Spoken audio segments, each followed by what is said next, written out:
ಅವರ ಆ ಭಾಗದಲ್ಲಿ ನಾನು ಒಂದು 10-15 ದಿನ ಕ್ಯಾನ್ವಾಸ್ ಮಾಡಿದ್ದೆ. ಯೋಗೇಶ್ವರನ ಗೆದ್ದಿದ್ದಾರೆ. ವಿಶೇಷವಾಗಿ 3 ಕ್ಷೇತ್ರ ನಾವು ಗೆದ್ದಿದ್ದೀವಿ. ಇದರಿಂದ ಒಂದು ರಾಜ್ಯಕ್ಕೆ ಒಂದು ಸ್ಪಷ್ಟ ಸಂದೇಶ. ಸಿದ್ದರಾಮಯ್ಯ ಸಾಹೇಬ್ರನ್ನ, ಡಿ ಕೆ ಸಾಹೇಬ್ರನ್ನ ಏನು BJP ಅವರು ಟಾರ್ಗೆಟ್ ಮಾಡಿ ಮೂಢ ಅಂತ ಇಲ್ಲ ಸಲ್ಲದ ಆರೋಪ ಮಾಡಿ ಡಿ ಕೆ ಸಾಹೇಬ್ರನ್ನ ಇಲ್ಲ ಸಲ್ಲದ ಆರೋಪ ಮಾಡಿದ್ರು. ಅದಕ್ಕೆಲ್ಲ ಉತ್ತರ ಈ ಚುನಾವಣೆ 2 ಪ್ರಶ್ನೆಗಳು ಉತ್ತರ ಆಗಿದೆ. ಒಂದು, ಒಬ್ಬ ಅಹಿಂದ ನಾಯಕನ ಮತಗಳ ಕ್ರೋಢೀಕರಣ, ಕರ್ನಾಟಕದ ಒಕ್ಕಲಿಗರ ಮುಖಂಡತ್ವ, ಒಕ್ಕಲಿಗರ ಪರಮೋಚ್ಚ ನಾಯಕ ಡಿ ಕೆ ಶಿವಕುಮಾರ್ ಸಾಹೇಬ್ ಅನ್ನೋದು ಈ ಚುನಾವಣೆಯಿಂದ ರಾಜ್ಯಕ್ಕೊಂದು ಸಂದೇಶ ರವಾನೆ ಆಗಿದೆ.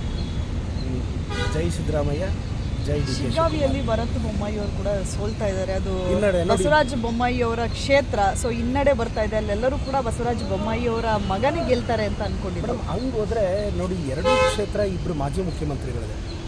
ಚನ್ನಪಟ್ಟಣ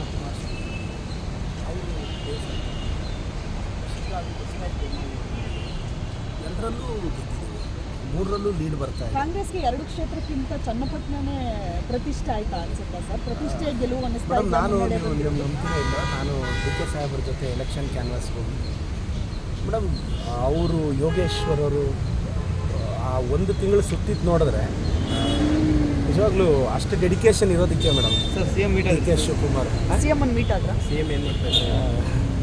ಚುನಾವಣೆ ಫಲಿತಾಂಶ ವೀಕ್ಷಿಸ್ತಾ ಇದ್ದಾರೆ. ಟಿವಿಯಲ್ಲಿ ಚುನಾವಣೆ ಫಲಿತಾಂಶ ವೀಕ್ಷಿಸ್ತಾ ಇದ್ದಾರೆ. ಭಾಳ ಖುಷಿ ಆಯಿತು ನನಗೆ. 3 ಕ್ಷೇತ್ರ ಇದರಿಂದ BJP JDS ಅಲಿಯನ್ಸ್ ಏನೂ ಕೆಲಸ ಮಾಡಲ್ಲ ಅನ್ನೋದು ಸ್ಪಷ್ಟ ಆಗಿದೆ ಮೇಡಮ್. Thank you.